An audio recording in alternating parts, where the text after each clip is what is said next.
みんなこんにちはなのだ。動画ナビゲーターのずんだもんなのだ。今日は台湾のニュースを3本わかりやすくお届けするのだ。その前に台湾の豆知識なのだ。台湾という名はもともと島全体じゃなくて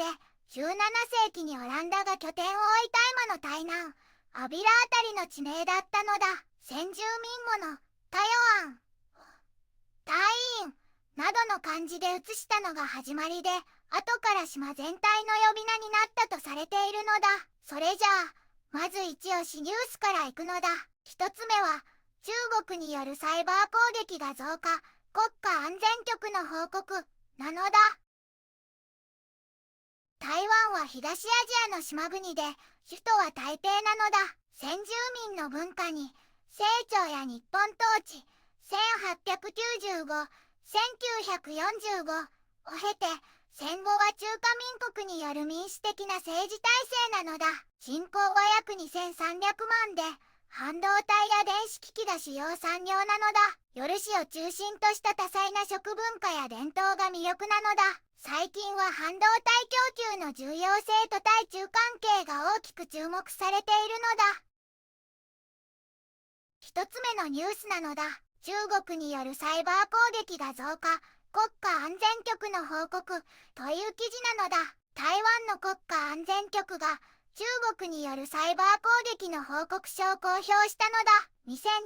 2025年、中国のサイバー部隊は台湾の重要インフラに対し、1日平均263万回の侵入を試み、2024年より 6% 増、2023年の約2倍なのだ。行政、エネルギー、通信、交通、医療、救急、水資源、金融、科学、工業その他、食品など9分野が標的で、特にエネルギー分野は前年の10倍。医療、救急は 54% 増なのだ。攻撃手口は脆弱制約用が 57%、DDoS が 21%、標的型メールなどのソーシャルエンジニアリングが 18%、サプライチェーン攻撃が 4% なのだ。ブラックテックなど5つの主要ハッカー集団がエネルギーや医療機関へのマルウェアやランサムウェア攻撃、医療データの闇市場販売などを言っていると指摘されたのだ。国家安全局は30カ国以上と連携し、攻撃パターンの共有や共同調査でインフラ防御力を高めるとしているのだ。2つ目のニュースなのだ。台湾、ベネズエラ情勢を中止という記事なのだ。台湾の外交部は、米国がベネズエラで空爆を行い、麻薬取引などで起訴したマドゥロ大統領夫妻をニューヨークへ連行したことを受けて、ベネズエラ情勢を緊密に監視していると表明したのだ。台湾は同国の麻薬取引や人道危機が地域安定に与える影響を懸念し、在留台湾人の安全確保と米国など民主陣営との協力継続、ベネズエラの平和的な民主化を望むとしているのだ。一方、中国ネット上ではこの作戦を台湾への適用例と見る声もあるが、専門家や台湾与党民進党の王城堺立法委員は、台湾は民主国家であり、軍事能力差も大きく、ベネズエラと同一視するのは誤りだと強調しているのだ。3つ目のニュースなのだ。マドゥーロ拘束後、米国がベネズエラを支配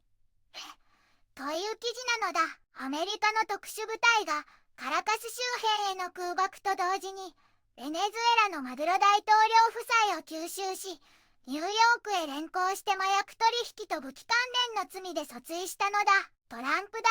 統領は閣僚をベネズエラ統治に指名し、必要なら地上軍も投入し、石油企業にインフラへ数十億ドル投資させて大量の石油を売ると述べ、実質的な米国支配を示唆したのだ。野党指導者マリア・コリナ・マチャドは自由の到来と野党候補の即時就任を訴えたが、トランプ氏は支持を渋り、副大統領ロドリゲスとの協力に言及したのだ。中国やフランス、国連は国際法違反の疑いを強く懸念し、国連安保理が緊急協議を開くことになったのだ。済んだもん。サイバー攻撃や地域不安に備え、連携で民主と生活を守るなのだ。国際情勢は重視と冷静な対応が必要なのだ。